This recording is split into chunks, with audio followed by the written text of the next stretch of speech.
창세기 49장 1절로 봉독하겠습니다. 야곱이 그 아들들을 불러 이르되 너희는 모이라.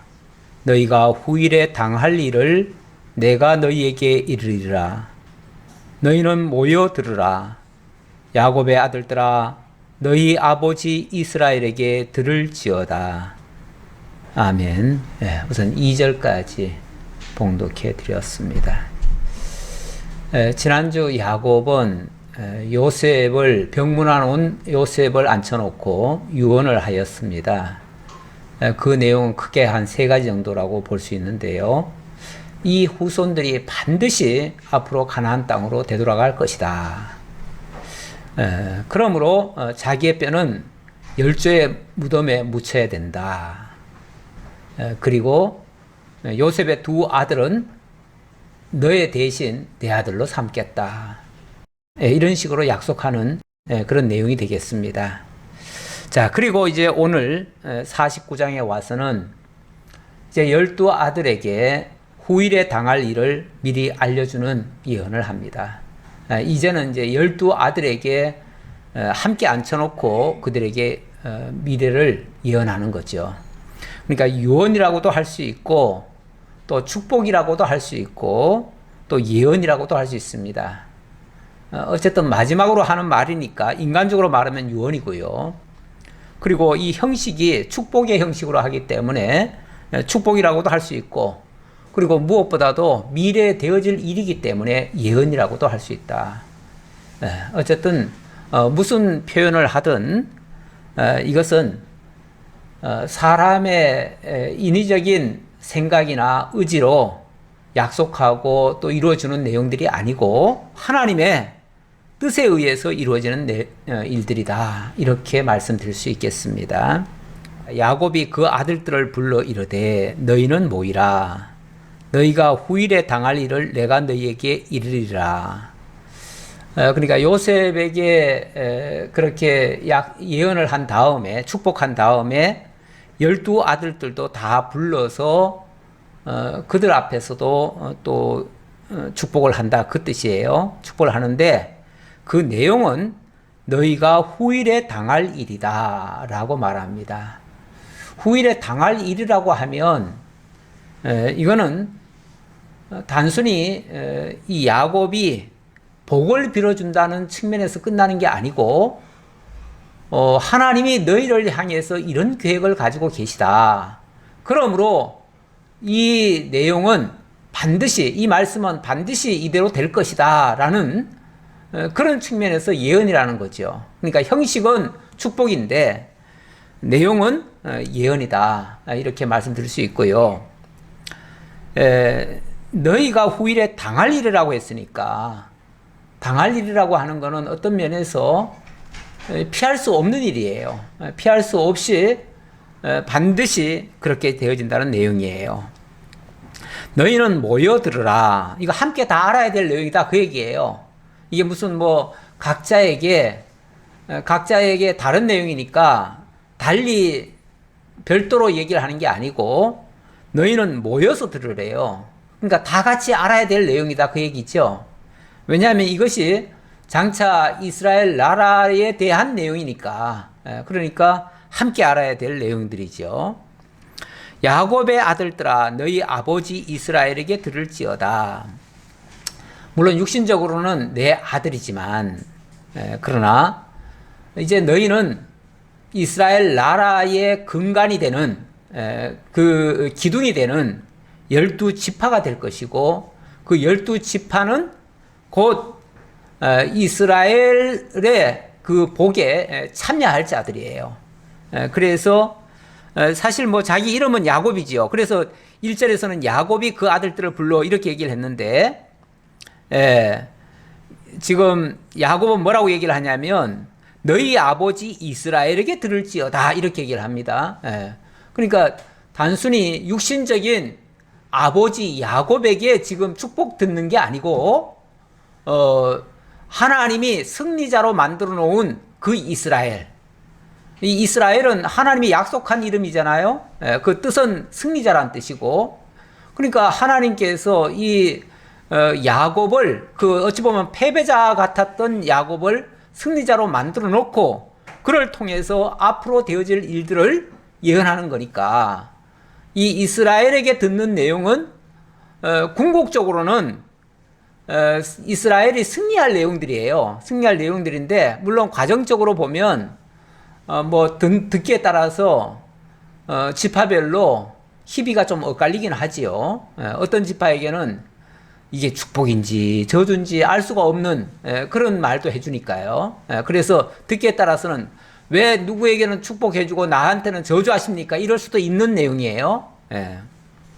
그래서 당장 이 3절부터 보면 아마 그런 차별적인 모습이 보이기도 해요.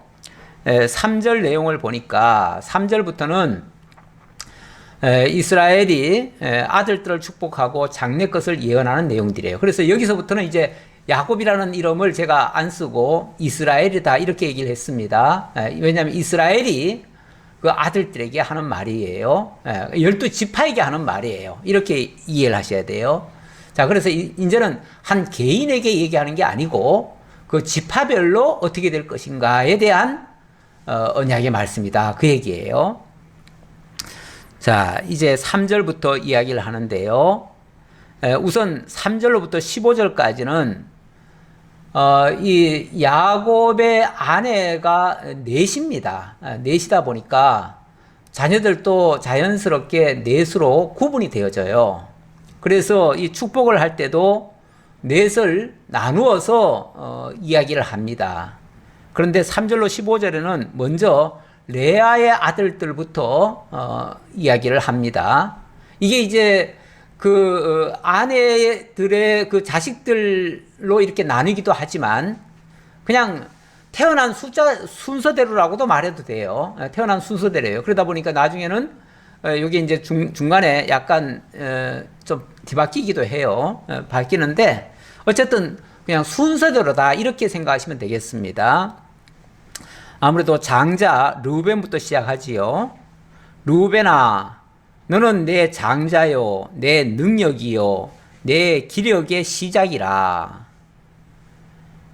그렇죠. 장자니까 당연히 야곱으로서는 첫 번째 그 하나님께로부터 은혜를 입어가지고 능력이 그리고 기력이 시작된 그 시점이죠.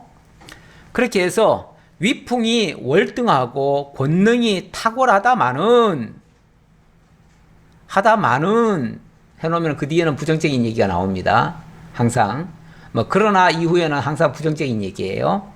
물의 끓음 같았은즉 너는 탁월하지 못하리니 네가 아버지의 침상에 올라 더럽혔음이로다. 그가 내 침상에 올랐었도다. 12아들 앉혀놓고 첫 번째 아들 장자에게 한 소리를 합니다. 하는데 이건 축복의 형식이라고 했지만 사실은 저주 같은 말이에요. 뭐라고 얘기하냐면 너는 내 장자지만 그리고 모든 면에서 능력은 출중하다마는 그러나 물의 끓음 같았은즉 쉽게 말하면 자기 하나도 제어를 못했다는 거죠. 자기 하나도 제어를 못하고 자신 하나를 제어를 못하고 결국은 아버지의 침상에 올라 아버지를 더럽히는 이런 행위까지를 했다. 그 사람과 짐승의 차이가 뭐죠?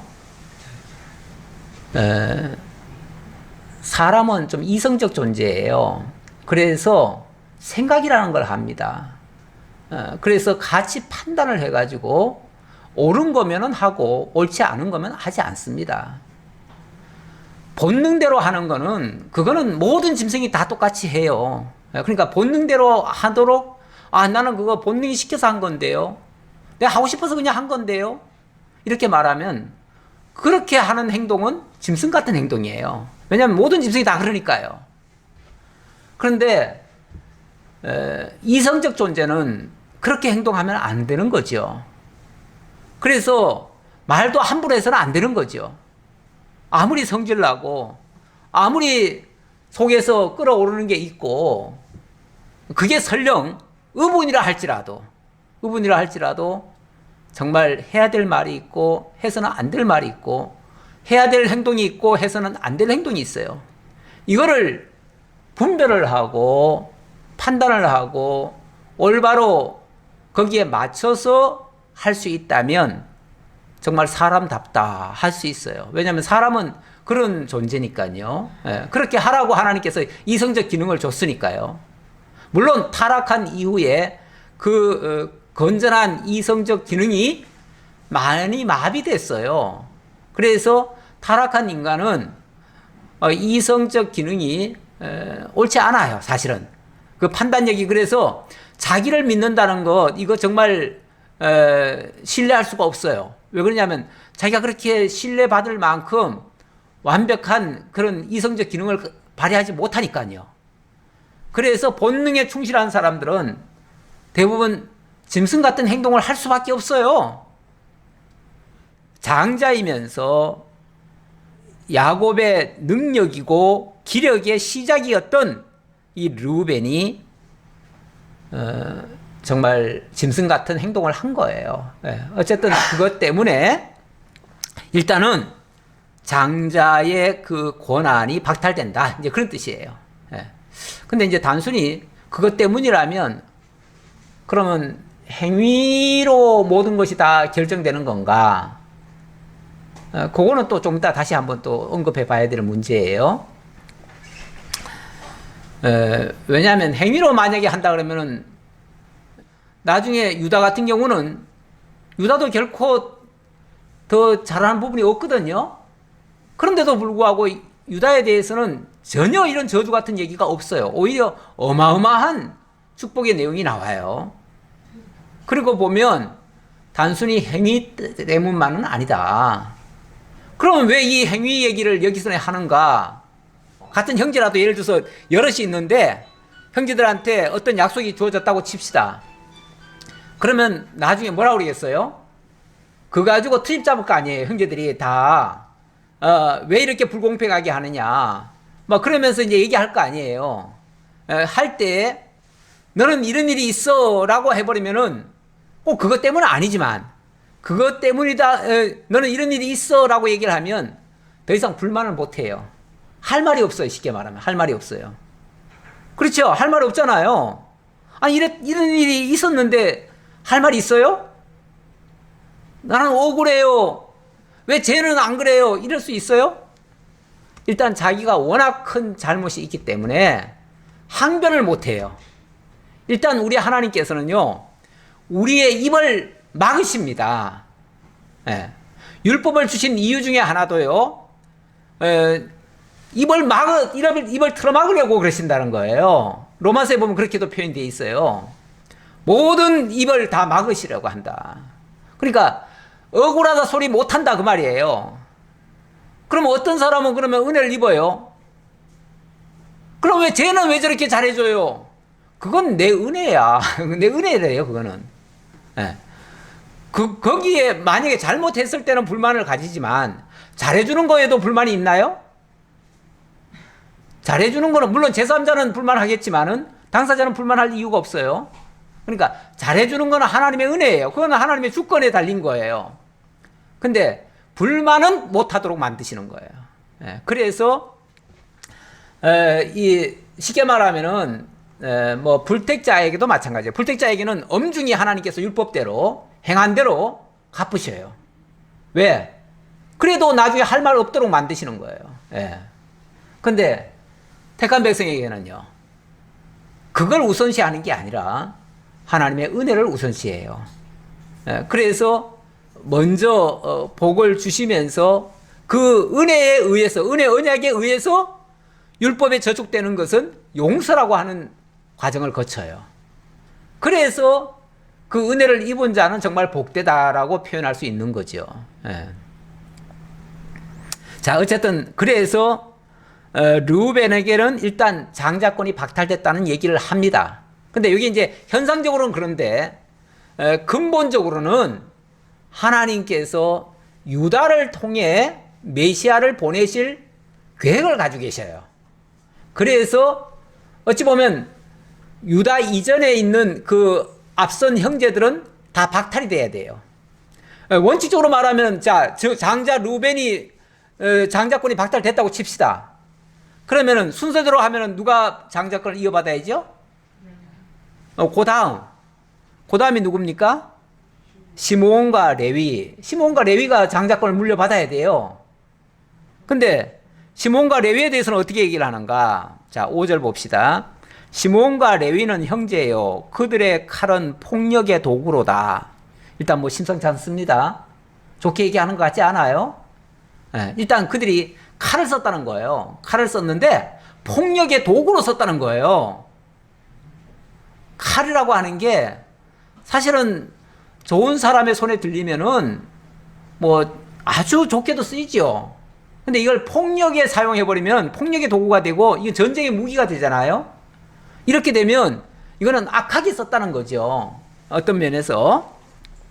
자, 그러면서 내 호나 그들의 모의에 상관하지 말지어다. 그들의 모의. 그 계략에 내 호는 거기에 참가 안 한다. 그 뜻이죠. 그게 동의 안 한다. 그 말이죠. 그렇게 한 거에 대해서 옳다고 인정하지 않겠다. 그 얘기죠. 그러면서 내 영광아 그들의 집회에 참여하지 말지어다.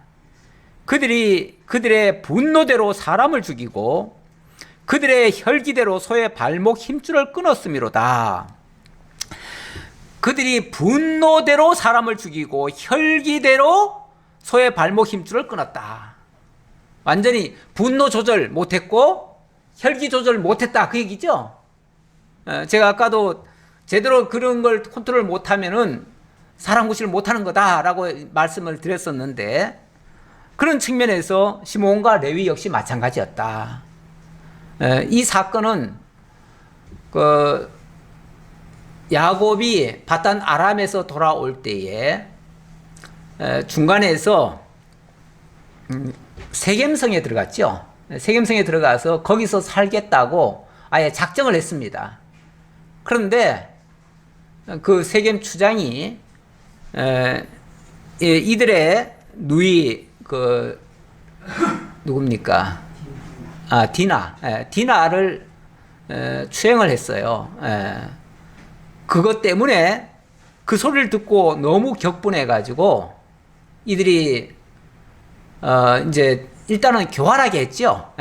일단은 그들을 속였죠. 처음에는 아주 복수의 칼날을 갈고 그리고 이제 결혼하자고 하니까 결혼의 조건으로 할례를 받으면 결혼해주겠다 해놓고는 할례 받은 틈에 그만 그들을 다 죽여버리고 말았어요. 복수를 하고 말았어요. 그것 때문에 야곱이 엄청나게 힘들어했죠. 왜냐하면 이제 복수를 당하고 이 가나안 지역에서는 절대 이제 못 산다. 우리는 이제 죽었다 했죠. 근데 하나님께서 막아주시고 베델로 올라감으로써 그 모든 어려운 난제를 다 풀어주셨죠. 하나님의 은혜로 회복이 되긴 했지만은 그때 이 야곱이 혼났던 걸 생각하면 지금도 이게 용서가 안 되는 거예요. 지금도. 참, 아버지들이 젊을 때 애들이 철없이 한 일들을 나중에는 기억 안 하고 다 잊어주는데. 잊어주는 게 정상인데. 이거를 돌아가시면서 그냥 다 까발리시네. 큰아들의 정말 망측한 얘기까지도 다 하시고. 그리고 둘째, 셋째, 연거푸. 그들이 잘못했던 거, 이거를 다 까발리시네요. 사실 우리가 하나님 앞에서 보면 숨겨질 건 없습니다.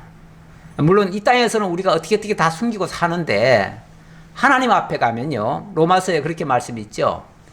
다 각자가 하나님 앞에서 직고하리라. 그 말 나와요. 직고하리라. 다 자기의 모든 죄를 낱낱이 하나님 앞에 다 열거한대요. 자기가 열거 안 하면 누가 열거해요? 하나님이 열거하시겠죠. 예, 다 열거하겠죠. 그러니까 쉽게 말하면 다 드러난다 그 얘기예요. 죄라고 하는 거는 결국은 다 드러난다. 다 드러나는데 그래서 안 짓는 것이 가장 좋은데 이 세상 살면서 안 지을 수는 없지요. 그러다 보니까 짓게 되는데, 그 죄에 대해서 죄 자체가 없으면 더 좋겠지만은 뭐 죄는 피할 수가 없습니다. 다 있을 수밖에 없어요. 그런데 그것을 죄로 느끼고 회개하면 정말 하나님 앞에서도 용서가 되고 더 이상 그것이 아마 더 이상 언급하지 않을 거예요. 하나님께서 그럴 거예요. 조음같이 붉은 죄라도 눈과 같이 힐 것이요. 이런 표현 하시죠? 눈과 같이 휘어지고, 그리고 그 정말 참 붉게 쓰여졌던 것들이 다 지워져 버리면 없어지는 거죠. 다시는 기억하지도 아니하리라. 이런 말씀도 하셔요. 기억하지도 아니하리라. 그러니까 진정으로 하나님 앞에서 해결된 문제는 더 이상 언급이 안 돼요. 그러니까 그리스도 예수 안에서 우리가 진정으로 새롭게 된 피조물에게는 더 이상 그것을 묻지 않을 수 있어요. 그러나 옛사람에게는 그것이 그대로 남습니다. 그래서 그리스도 밖에 있는 자들은 옛사람이기 때문에 그 형벌이 그대로 있다고 또 볼 수 있어요. 그래서 우리가 예수 안 믿으면 지옥 간다는 얘기가 그래서 나오는 거예요. 예수 안 믿으면 그거에 대한 용서라는 게 없어요. 용서한 적이 없어요, 하나님이. 그러니까 언젠가는 그 죄가 다 드러날 것이고 그 벌을 받게 돼 있어요. 그런데 그래서 예수 안에서는 그것이 이제 용서함을 받고 더 이상 언급이 안 되는 것 뿐이죠. 그러니까 없다는 건 아니에요. 다 있는데 용서받는다는 뜻이죠. 근데 어쨌든 이것도 똑같은 이치예요. 이것 때문에 다시는 이제 불만하지 말아라, 이제 그런 뜻이기도 하면서 동시에 그 노여움이 혹독하니 저주를 받을 것이요 분기가 맹렬하니 저주를 받을 것이라. 여기는 저주라고 얘기를 하네요. 축복이라는 표현이 안 나오고 저주라는 표현이 나와요. 내가 그들을 야곱 중에서 나누며 이스라엘 중에서 흩으리로다. 나뉘어지고 흩어진다. 결국 그들이 받는 벌 같은 것이 뭐냐면 나뉘어지고 흩어진다, 그 얘기예요. 일단은 시므온부터 이제 잠깐 보자면, 시므온은 그래서 어쨌든 이 시므온과 레위는 별도의 기업이 독립된 기업을 받지는 못해요. 사실은 독립된 기업을 받지 못해요. 시므온 같은 경우는 기업을 받기는 받는데 이걸 받았다고 해야 될지 아니라고 해야 될지 모를 정도로 독자적으로 받는 게 아니고 유다 지파의 한 가운데서 흩어져서 얻어서 사는 꼴, 빌부터 사는 꼴, 이런 모습이 됩니다. 제가 한번 지도를 잠깐 그려볼게요. 지도를 조금 봐야 이해가 좀 될 것 같아서.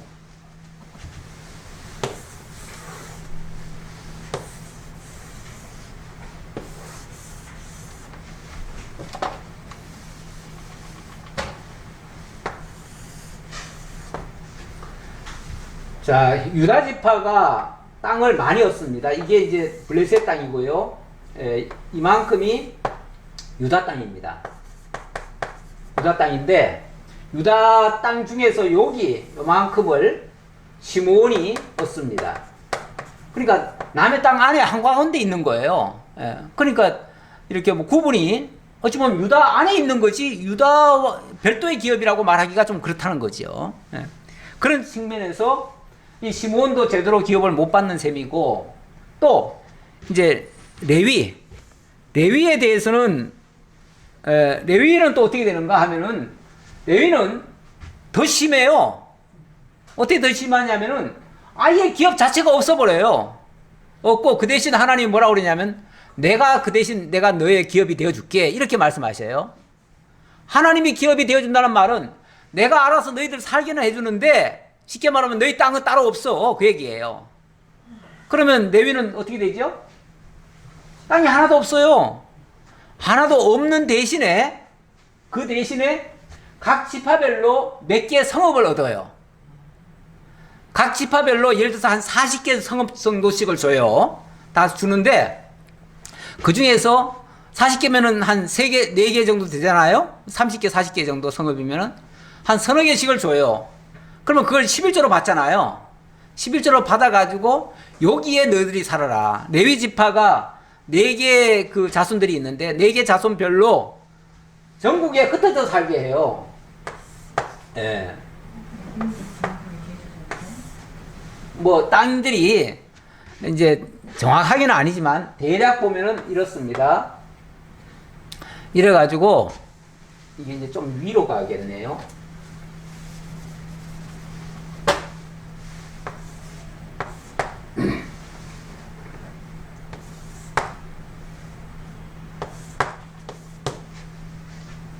또 여기도 이만큼 하고, 네.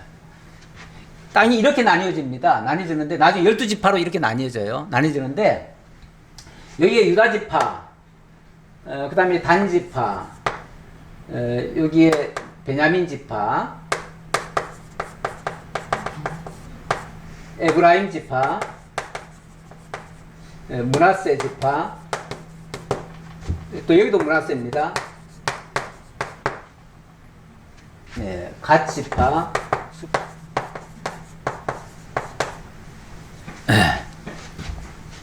자, 이렇게 나뉘어집니다. 나뉘어지는데, 그러니까 각 지파별로 조금씩 띄워줘요. 요만큼 띄워주고, 요만큼 띄워주고, 이렇게 띄워주니까, 띄워주는 데서 나뉘어서 살아요. 이렇게 나뉘어서.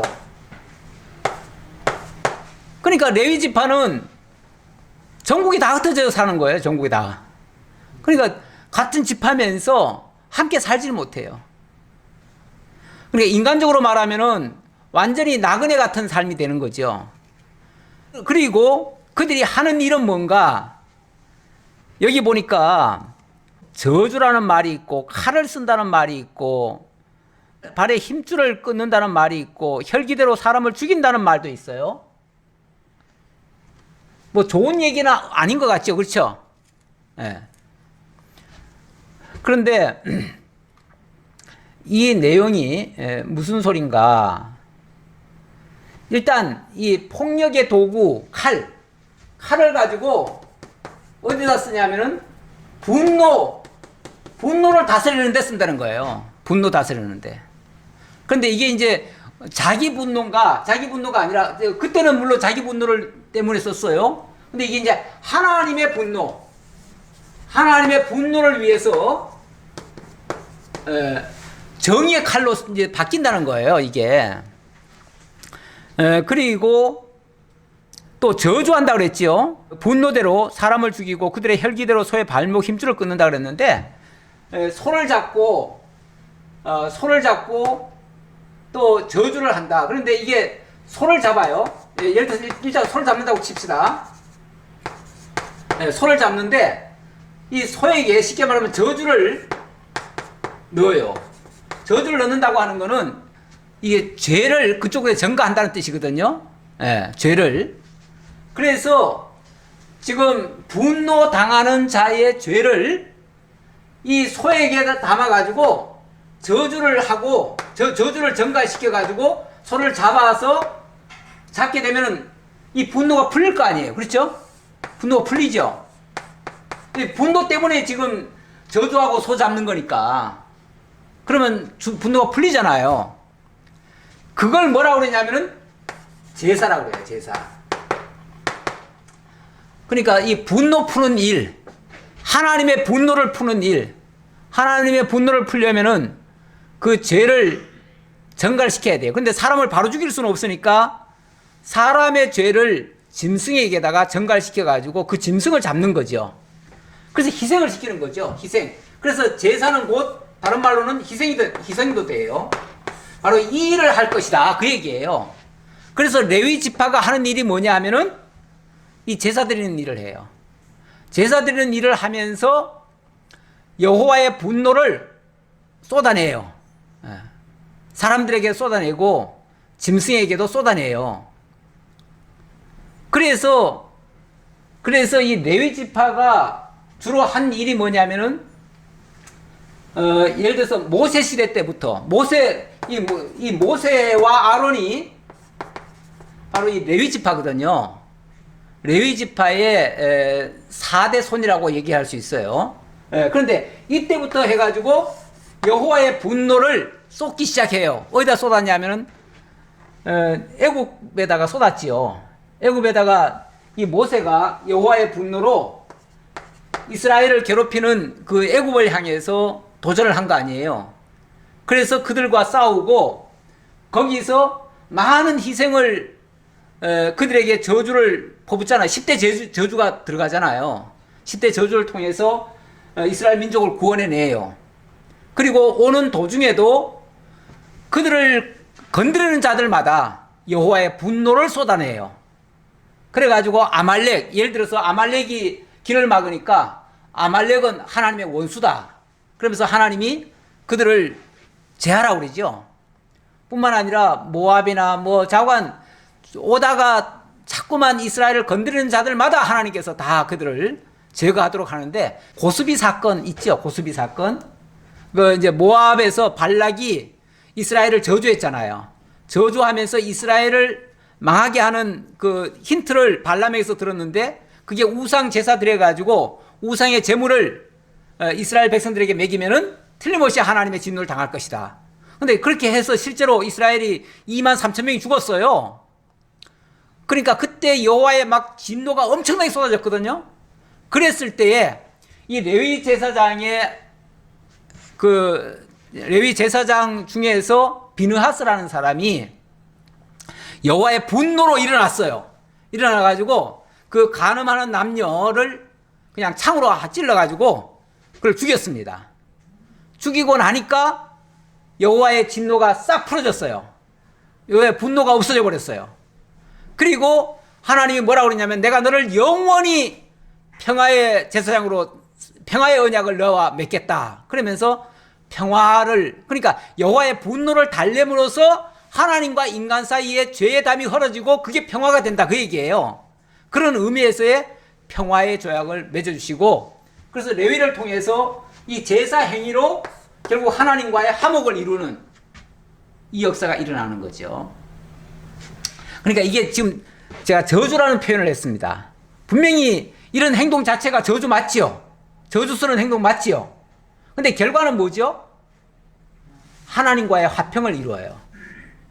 그러니까 이 제사라고 하는 것 자체는 원래 소 잡고 양 잡아가지고 피를 흘리고 이렇게 하는 게 저주스러운 모습 아니에요? 그리고 그거의 대표적인 예가 예수 그리스도인데, 예수 그리스도가 십자가에 못 박혀 죽으시고 창으로 찔려가지고 피를 온 물과 피를 다 쏟으셔요. 이 자체 저주 모습 아니에요? 근데 그 저주가 결과적으로는 뭘 만들어요? 하나님과의 평화를 만들잖아요. 그러니까 어찌 보면 이 저주는 대신 당하는 저주예요. 그렇죠? 대신 당하는 저주예요. 그래서 하나님이 누군가는 쉽게 말하면 희생양을 시켜야 돼요.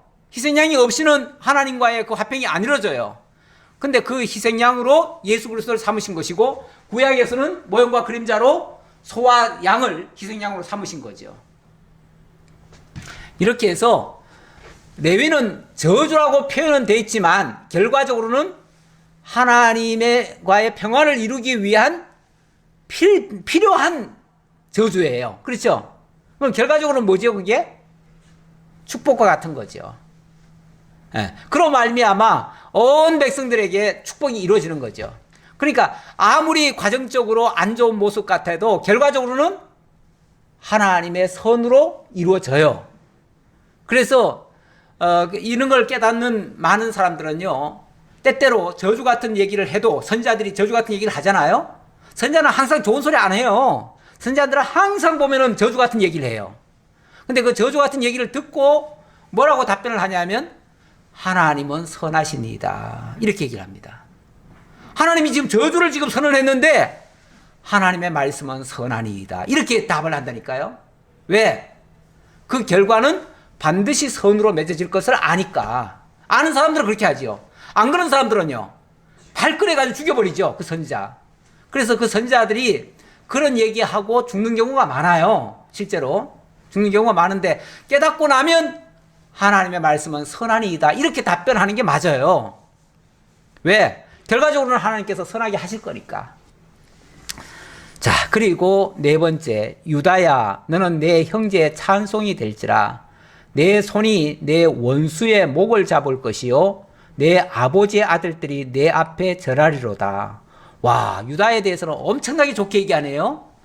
예, 형제들의 찬송이 된대요. 형제들이 다 우러른다 그 말이죠. 다 수상하고 우러르고 높이고 뭐 위대하다고 떠받들고 이렇게 할 거란 얘기죠. 예. 그러면서 모든 내 아버지 아들들이 다 네 앞에 절할 거다. 이 말은 결국은 죄를 으뜸이 된다는 얘기잖아요. 그렇죠? 그러면서 비유도 어떻게 하냐면 유다는 사자 새끼로다. 용맹하다 그 말이죠.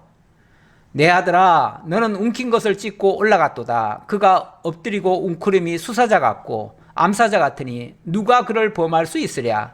수사자는 아주 사냥의 대가 아닙니까? 사냥을 잘하잖아요. 공격을 잘하잖아요. 암사자는요, 그 사냥한 거를 잘 지키잖아요. 그러니까 어찌 보면은 그 가족을 지키고 나라라고 하는 것이요, 원래 외적으로도 힘이 세가지고 다른 나라를 제압을 해야 나라가 건강해져요. 뿐만 아니라 또 그 나라를 잘 지켜야 돼요. 백성들을 잘 보호해야 되고 이렇게 해야 되는데 그거 못하면 사실 자격이 없죠. 누구든지. 이 유다가 그 역할을 할 거다 그 얘기예요. 그래서 유다가 앞으로 나라를 세울 것이고 왕이 될 것이고 그 유다가 다스리는 유다의 자손이 다스리는 그 나라는 이렇게 강건할 것이다. 그 얘기를 하는 거죠. 그러면서 규가 유다를 떠나지 아니하며 통치자의 지팡이가 그 발 사이에서 떠나지 아니하기를 실로가 오시기까지 이르리니 그에게 모든 백성이 복종하리로다. 규라고 하는 거는 옛날 성경에는 그게 왕의 홀 이렇게 얘기를 했어요. 이게 이제 왕의 상징이에요.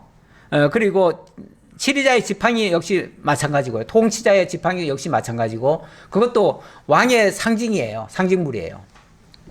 그래서 이거는 이제 왕 된다 그 소리예요. 왕 된다. 유다 지파에서 앞으로 왕이 올 것이다. 그런데 그 왕이 언제까지냐를 얘기하면 실로가 오시기까지 왕 노릇을 할 것이다 라고 했습니다. 그러면 실로가 뭔가라는 게 조금 궁금한데요. 실로라는 말은 그 자체는 그냥 평정하다 뭐 이런 뜻이에요. 평정하다. 그런 뜻인데 이거는 이제 앞으로 온 세상을 평정하실 분이 등장한다 그 얘기죠. 그 얘기가 누굴까요? 온 천하를 평정하실 만왕의 왕 되실 바로 예수 그리스도를 가리키는 말이죠. 그러니까 예수 그리스도가 오실 때까지, 메시아가 오실 때까지, 그때까지는 육적인 왕이 나라를 다스리게 될 것이다. 그 얘기고, 이제 육적인 왕이라고 하는 거는 어디까지나 이게 한계가 있는 왕이잖아요. 이거 온전하지는 못해요. 그러다 보니까 실수도 많고 중간에 또 여러 가지 우여곡절이 많습니다. 그런데 실로가 오시면은 그때는 온전한 통치, 완벽한 통치로 바뀌어질 것이다. 그 통치는 바로 예수 그리스도를 통해서 온전히 다스려지는 나라. 이 세상 나라가 아니죠. 예수님도 그 표현을 했지요. 내가 세상 나라의 임금이 아니다. 빌라도가 물었잖아요. 너 누구냐? 그러니까 내가 왕이다. 그런데 그러면 이제 반역이잖아요. 사람들이 고발을 그렇게 했어요. 이 사람이 왕이라고 그런다고 자꾸. 그러니까 나는 이 세상의 왕이 아니다. 이 세상의 왕이 아니고 하나님 나라의 왕이라는 거죠. 그 하나님의 나라가 온 천하에 편만하게 이제 이루어지면 그러면 이제 내가 온 세상을 다 다스리는 만왕의 왕이 된다. 그 얘기죠. 그리고 11절에는 그의 나귀를 포도나무에 매며 그의 암나귀 새끼를 아름다운 포도나무에 맬 것이며 또 그 옷을 포도주에 빨며 그의 복장을 포도즙에 빨리로다. 일단은 그 왕, 그 실로라고 하는 그 왕이 오시면은 그 왕이 할 일이 뭔가를 지금 얘기해 주는데, 이게 지금 단순히 유다의 그 왕 얘기를 하는 게 아니에요. 이제 실로가 오시면은 그 실로가 결국 만왕의 왕이 될 것이고 만왕의 왕이 하실 일, 그 사역을 얘기하는 건데 그 사역은 그의 나귀를 포도나무에 맨다. 그리고 암나귀 새끼를 아름다운 포도나무에 맨다. 이거는 정말 겸손한 왕이라는 얘기예요. 왕은 왕인데 겸손의 왕. 그 미가에서도 그러죠. 메시아가 이 땅에 오실 때 낙이 곧 어린 낙이 새끼를 탄다 이런 표현이 나오지요. 그 말과 비슷한 말이에요. 그 메시아가 어린 나귀를 타고 이 땅에 오신다. 그 말은 이 세상에 군림하는 왕 같으면요, 백마를 타고 뭐 엄청나게 뭐 무력을 쓰고 막 그러죠. 근데 이 어린 나귀는요, 이게 전쟁을 못 해요. 예. 이거는 그냥 그야말로 평화의 왕, 겸손의 왕, 평화의 왕. 그래서 이제 두 가지로 얘기를 한 거죠. 예. 포도나무에 매고 또 아름다운 포도나무에 맬 것이다. 자, 겸손의 왕이고 평화의 왕으로 오실 것이다. 그런데 그가 와서 어떻게 할 것이냐면은 그 옷을 포도주에 빤대요. 포도주는 붉잖아요. 그렇죠? 포도주에, 그 붉은 포도주에다가 옷을 빤대요. 네. 옷이라고 하는 거를 우리 성경은 흔히 그렇게 그 행위를 얘기할 때 옷이라고 표현을 했어요. 그래서 그 행위가 깨끗하면 의의 옷 이렇게 얘기하고, 행위가 더러우면 죄악의 옷이 되는 거죠. 불의의 옷이 되는 거죠. 근데 이 불의의 옷을 포도주로 빨면 어떻게 돼요? 붉게 물드나요? 예. 예, 그런데 그 다음 얘기를 들어보니까 그의 눈은 포도주로 인하여 붉겠고 그의 이는 우유로 말미암아 희리로다. 이 포도주로 빤다고 했는데 그 이는 희게 될 것이다. 이렇게 얘기를 하네요.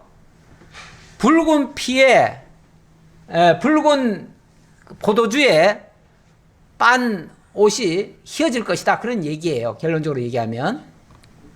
결국 우리 주 예수 그리스도가 이 겸손의 왕, 평화의 왕으로 오셔가지고 결국은 포도주라고 하는 게 피 흘릴 걸 얘기하는 거예요. 피를 흘리시면 그의 옷이 희게 될 것이다. 희게 될 것이다. 예. 그러니까 옷을 빤다고 그랬죠. 옷을 빤다. 예. 옷을 빤다. 붉은 거에 옷을 빠는데 희게 된다. 그러니까 붉은 이 얘기는 이사야에서도 있어요. 이사야에서도. 예. 이사야에서도 보면은 붉은 피에 옷을 빨아서 희게 하신다. 뭐 이런 표현이 있어요. 예. 같은 맥락의 말씀이라고 볼 수 있습니다. 결국은 우리 주 예수 그리스도가 피 흘리심으로 말미암아 모든 죄인들의 죄를 희게 깨끗하게 하실 것이다. 그 얘기예요. 예. 그래서 의의 왕이 되는 거죠. 아까는 이제 겸손의 왕, 평화의 왕 그랬는데 여기 이제 의의 왕이 더 추가되는 거죠. 결국 이 실로는 겸손의 왕이고 평화의 왕이고 의의 왕이 될 것이다. 이거는 이제 히브리서에 가보면은 그 예수 그리스도가 멜기세덱 대제사장으로 오셔가지고 이제 오시는데 이렇게 표현하죠.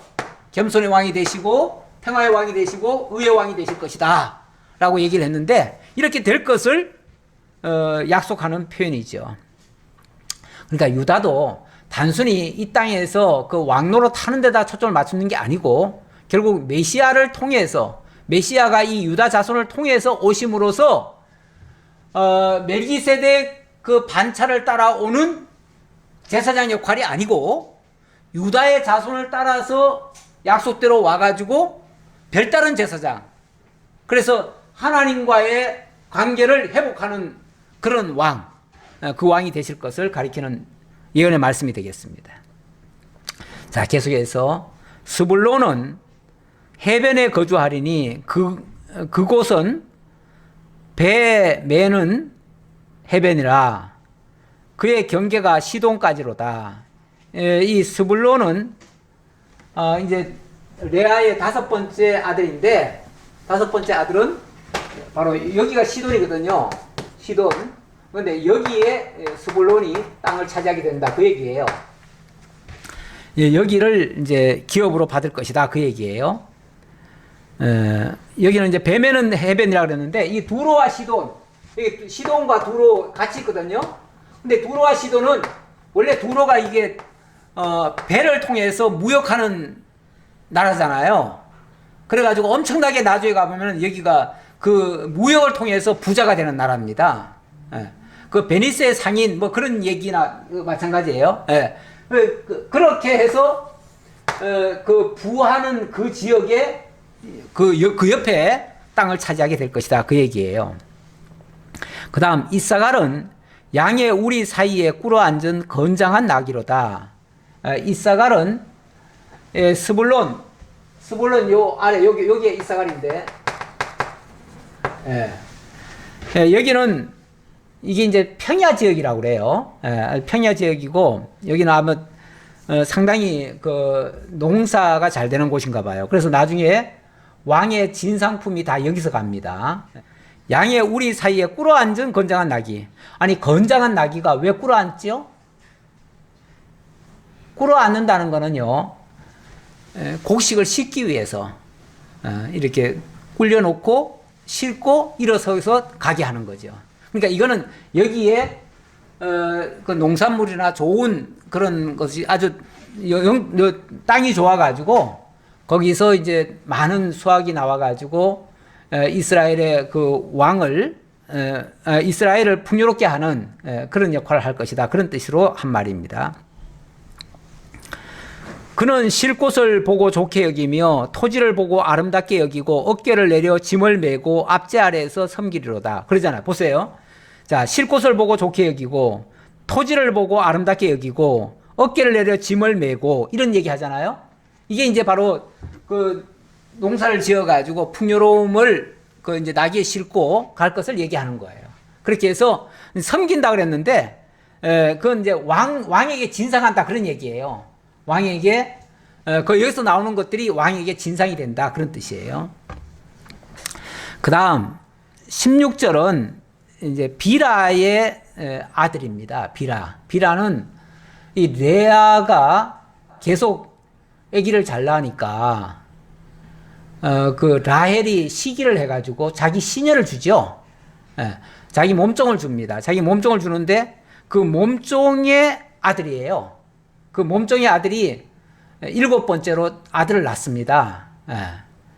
그 아들이 바로 누구냐면 단입니다. 단지파. 단이고 단은 이스라엘의 한 지파같이 그의 백성을 심판하리로다. 단은 길섭의 뱀이요 새길의 독사로다. 말굽을 물어서 그 탄자를 뒤로 떨어지게 하리로다. 여호와여 나는 주의 구원을 기다리나이다. 그런데 이 단지파는 어떻게 들으면은 좀 약간 이상하죠? 뱀 얘기가 나오고, 말굽을 물어서 탄자를 뒤로 떨어지게 하고, 뭔가 자관 좋은 얘기 같지를 조금 않아요. 그렇죠? 근데 어쨌든 이스라엘의 한 지파같이 그의 백성을 심판하리로다 했는데, 이스라엘의 한 지파같이, 한 지파잖아요. 한 지파인데, 한 지파면서 다른 지파를 쉽게 말하면 다른 곳을 제압을 하고 이렇게 했다 그 얘기예요. 제압을 했다 그러는데 나중에 이제 사사기에 가보면은 이 단지파에서 원래 단지파는 자기가 원래 불화받은 땅은 여기예요. 그런데 자기 땅을 제대로 확보를 못합니다. 그래가지고 이리저리 쫓겨다녀요. 쫓겨다니다가 나중에 에브라임 지파에 들어갑니다. 들어가가지고 여기 미가라고 하는 이 제사장이 있는데 그 미가라고 하는 제사장을 갖다가 강제로 빼앗아 가지고 자기 지파의 제사장을 삼습니다. 그래 놓고 그를 앞세워 가지고 고요하고 평온하게 사는 그 어떤 성을 침략을 해 가지고 거기를 차지해서 살게 되어집니다. 어찌 보면 남을 좀 나쁘게 표현하면 짓밟았다고 할까요? 그렇게 해서 다스렸다 그 얘기예요. 그렇게 해서 그렇게 해서 다스렸다, 심판하리로다라는 건 다스렸다는 얘기고요. 그 다음에 이제 길섭의 뱀이요, 새길의 독사로다. 길섭의 뱀, 새길의 독사. 어찌 보면 숨어 있다가 그냥 쏙 나와가지고 쏴버리는 거 아니에요? 그러니까 멀쩡하게 있는 데를 갖다가 그렇게 침략해가지고 빼앗고 이렇게 했다는 얘기예요. 어떻게 보면 좀 약간 교활하기도 하지요. 원래 뱀 그러면 교활의 상징이잖아요. 예. 근데 나중에 보면 이 단지파 중에 누가 나오냐면 유명한 사람이 삼손이 나옵니다. 근데 삼손이 무슨 일을 하냐면, 위장으로 블레셋에 들어가가지고 위장 결혼을 하지요. 그래가지고 드릴라를 이용해가지고 블레셋 사람들을 다 도륙을 내지요. 어찌 보면 굉장히 교활하게 하는 거예요. 좋게 얘기하면 삼손이 정말 참 용맹하고 지혜롭다라고 얘기하지만은 나쁘게 말하면 굉장히 속인 거예요. 그래서 수수께끼를 내는데도 속여서 수수께끼 내잖아요. 그거 핑계로 막 짓밟아 버리잖아요. 이게 이제 뱀 같은 행동이라는 거예요. 어떤 면에서. 그런 행동을 통해서 나중에는 이스라엘에, 여기 끝에 가서 여호와여 나는 주의 구원을 기다리나이다 그랬는데, 나중에는 이 삼손이 그러다가 붙잡혀가지고 머리 다 잘리고 다 뭐 했습니까? 형편없는 존재가 돼버리잖아요. 그런데 마지막에 하나님 앞에 기도합니다. 하나님, 마지막 한 번만 봐주세요. 한 번만 나를 구원해 주세요. 그러면서 내가 이 원수들과 함께 죽기를 원하나이다 하면서 그 모든 백성들, 자기를 조롱하려고 모여든 블레셋의 모든 왕을 비롯한 모든 사람들과 함께 죽기를 원하나이다 하면서 그 한가운데 있는 기둥을 붙잡고 와장창 부러뜨리죠. 그러면서 주의 구원을 바라나이다 했는데 구원이 일어났지요. 그 구원이라는 것이 자기는 죽으면서 블레셋에서부터 구원을 받게 되죠. 그렇게 해서 이 예언의 말씀도 결국은 그대로 이루어지죠. 그래서 단지파에게서 이런 일이 있을 것을 예언했는데 그대로 이루어졌어요. 그 다음 갓과 아셀은요 실바의 아들들입니다. 실바는 또 누굽니까? 아까 라헬이 언니를 시기해가지고 자기 시녀를 줬잖아요. 라헬이 빌라를 줘가지고 아들을 낳으니까 이 레아도 시기를 해가지고 자기 시녀도 또 줘요. 그래서 준 시녀가 바로 누구냐면 실바예요. 실바 맞죠? 네. 그래서 실바를 줬는데 그 실바를 통해서 두 아들을 더 낳습니다. 그래서 갓은 군대 추격을 받으나 도리어 그 뒤를 추격하리로다. 이 갓은 굉장히 용맹했다고 그래요. 이 갓지파에게서는 누가 나오냐면은 대표적인 사람이 드보라 시대 때 누구지요?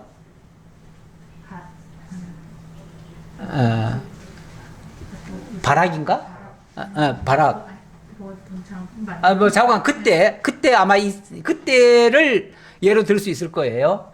그때 엄청나게 그 용맹함을 예언했는데 그 추격을 받으면서도 도망가지 않고 그랬다라는 얘기고요. 그리고 이 갓지파가 여기 산다고 했죠. 여기 사는데 사실은 요 밑에 누가 있냐면은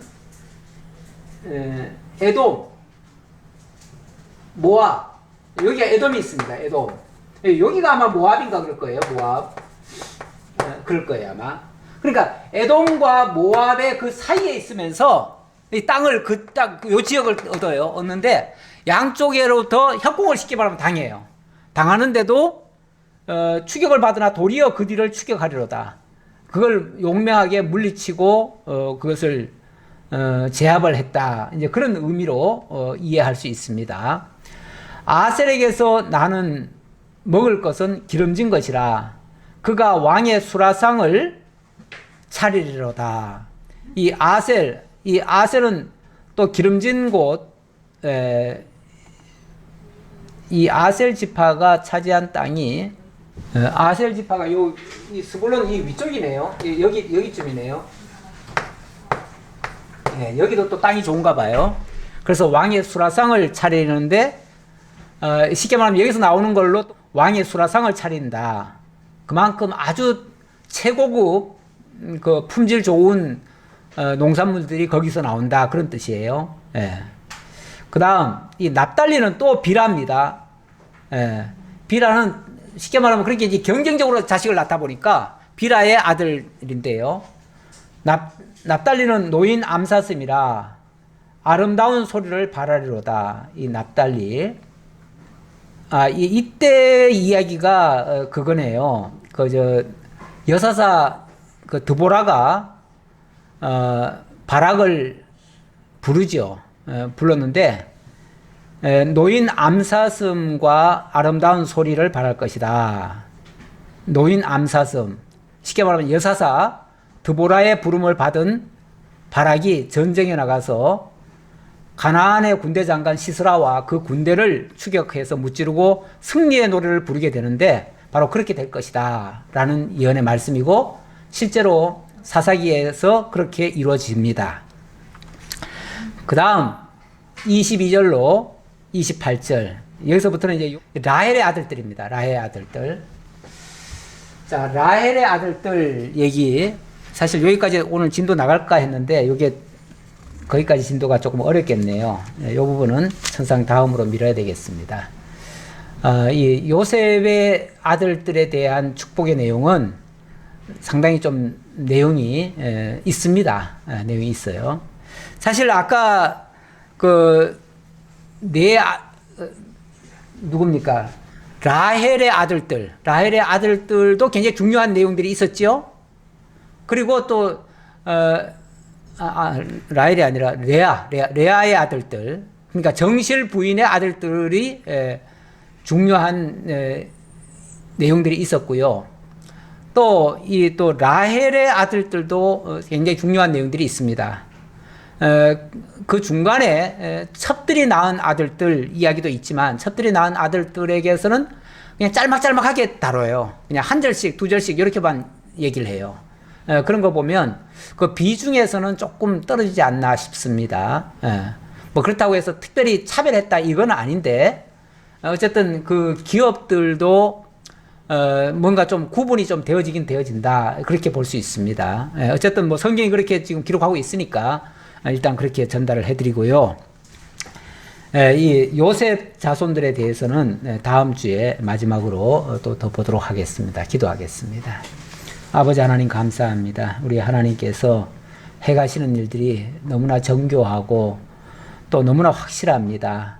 하나님은 말씀하신 것이 하나도 땅에 떨어지지 아니하고 그대로 역사 속에서 이루어진다는 사실을 오늘도 확인했습니다. 그래서 하나님은 약속대로 이루시는 여호와의 심이 너무나 분명합니다. 이 사실을 깨닫고 알고 믿어지는 하나님의 백성들은 정말 하나님께 경배하며 하나님을 경외하며 어떠한 경우에도 정말 하나님만 믿고 살아갑니다. 이 믿음 변치 않게 하시고, 지금 세상은 굉장히 복잡하고 어렵게 돌아갑니다. 그런 와중에도 우리의 믿음이 변함없도록 인도해 주옵소서. 감사드리옵고 예수님 이름으로 기도하옵나이다. 아멘.